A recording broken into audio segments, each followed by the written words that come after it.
আপনারা দেখেছেন তারেক রহমান মৌলবাদের উত্থান নিয়ে খুব চিন্তিত। আপনারা দেখেছেন বিএনপির মির্জা ফখরুল ইসলাম আলমগীর সাহেব দক্ষিণপন্থীদের উত্থান নিয়ে অনেক চিন্তিত।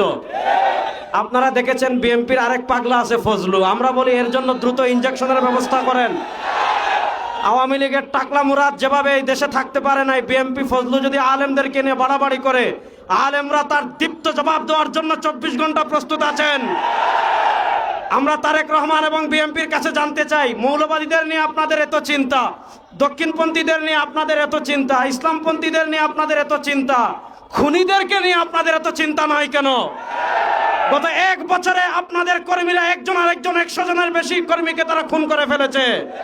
আমরা জানতে চাই, চাঁদাবাজদের নিয়ে আপনাদের এত চিন্তা নয় কেন? সুরদের নিয়ে আপনাদের এত চিন্তা নয় কেন? আপনাদের কর্মীরা বালু চুরি করে, সিলেটের পাথর চুরি করে।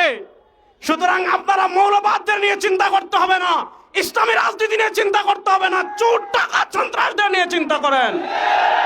2 নম্বর আরেকটা কথা বলবো, 2024 সালের জুলাই আগস্টের গণবিপ্লবের মাধ্যমে আমরা ভারতের আধিপত্যবাদকে পরাজিত করেছি।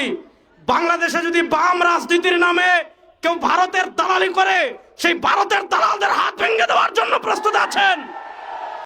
আপনারা দেখেছেন আমাদের বাংলাদেশের বরেণ্য 2 জন শিক্ষাবিদ, ডক্টর সরওয়ার এবং ডক্টর আসিফ মাহতাব উৎস, তারা এই উম্মারতন্ত্র প্রহরী, বাংলাদেশের সভ্যতার অন্যতম পাহারাদার।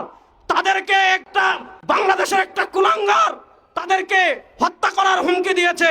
যে হত্যা করার হুমকি দিয়েছে তার পক্ষ নিয়ে এদেশের বামরা বিবৃতি দিচ্ছে। আমরা স্পষ্ট ভাষায় বলি, ডক্টর সরওয়ার এবং ডক্টর আসিফ মাহতাব এদেশে একা নয়, তার সাথে বাংলাদেশের সকল মুসলমান আছে। তাদের 100 পশম যদি বাংলাদেশে কেউ বাঁকা করতে চায়, কিয়ামত হয়ে যাবে, কিয়ামত হয়ে যাবে। আমরা যেই নিয়তে তাহাজ্জুদ পড়ি, ওই নিয়তে ইসলামী আন্দোলন করি।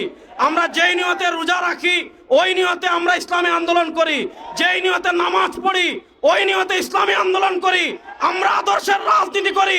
আদর্শের রাজনীতি কখনো 1-2টা আসনের জন্য বিক্রি হতে পারে না। ইনশাআল্লাহ এবার যদি কেউ না থাকে বাংলাদেশে ইসলামের পতাকাকে বুলন্দ করার জন্য, কালেমার পতাকাকে বুলন্দ করার জন্য, বিশ্বের চরমনায় সৈনিকেরা প্রস্তুত আছেন না নয়?